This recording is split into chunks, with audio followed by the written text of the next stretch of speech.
C'est à la rue Schellcher à Anse-Bertrand, face à la mer, que la boulangerie du sportif a été créée. Une initiative de Richard Bernard, originaire de la commune. C'était en 1958. Il venait de remporter le Tour cycliste de la Guadeloupe, d'où le choix de l'enseigne. Lonsois n'était pourtant pas boulanger.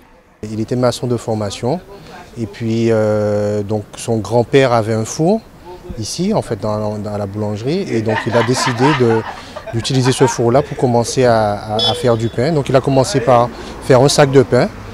Il fabriquait son pain sur place à la main et puis il allait vendre son pain dans les sections. Donc ça a commencé comme ça, juste avec un sac de farine. Il a pris une voiture et puis il allait vendre dans les petites sections, dans les sections avoisinantes. Il allait vendre son pain.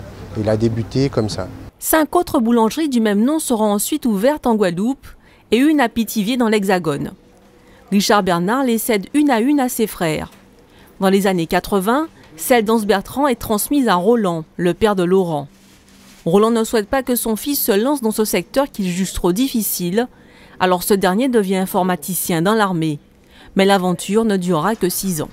Mon père, un jour, il m'a appelé, il me dit oui, la boulangerie, ça commence à être difficile, la gestion, donc il voulait vendre la boulangerie. Donc ça m'a interpellé, je me suis dit non, c'est vraiment la boulangerie du sportif, c'est une affaire familiale, c'est la première boulangerie, donc je me suis dit bon, faut pérenniser l'entreprise et donc je me suis dit bon, je laisse mon métier d'informaticien dans l'armée et que je vais me former.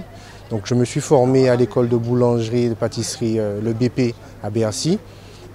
J'ai fait une formation de 6 mois pour avoir mon CAP boulangerie. Et je suis revenu et j'ai repris la boulangerie dans les années, en 2011. Laurent a beaucoup modernisé l'entreprise et enrichi l'offre. Désormais, il propose des pains spéciaux, des pains sans matière grasse et quelques créations originales. Pain à la papaye, à l'ananas, au cacao, au piment végétarien, flûte aux fruits.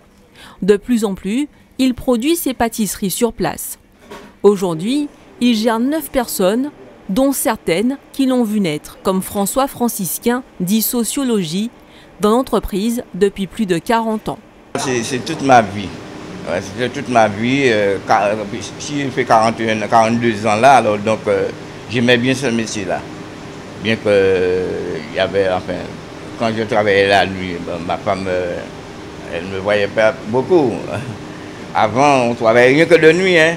Mais après, à partir on l'a rénové ça un petit peu, et un peu loin, il a compilé ça en quelque sorte, quoi. Ouais. Donc maintenant, vous travaillez 2 jours? Oui, non, cette semaine-ci 2 jours. Mais maintenant, on fait un petit roulement, quoi. C'est une semaine du jour et l'autre semaine de nuit. Ouais, on parle de ça comme ça, quoi. C'est mieux. Le boulanger nouvelle génération a aussi développé l'offre de services. Il a par exemple mis au point une application pour smartphone qui porte le nom de la boulangerie et que l'on trouve sur les stores. C'est tout nouveau, c'est une application qui permet justement de commander les produits directement via l'application. Donc on ne se déplace pas, on choisit son produit, on paie via l'application et on passe récupérer. Donc on n'a pas d'attente. Et n'importe qui peut commander, voir les produits de la boulangerie et venir récupérer son produit tranquillement. Bientôt, un service de petit déjeuner pour les touristes dans les gîtes sera aussi mis en place via cette application.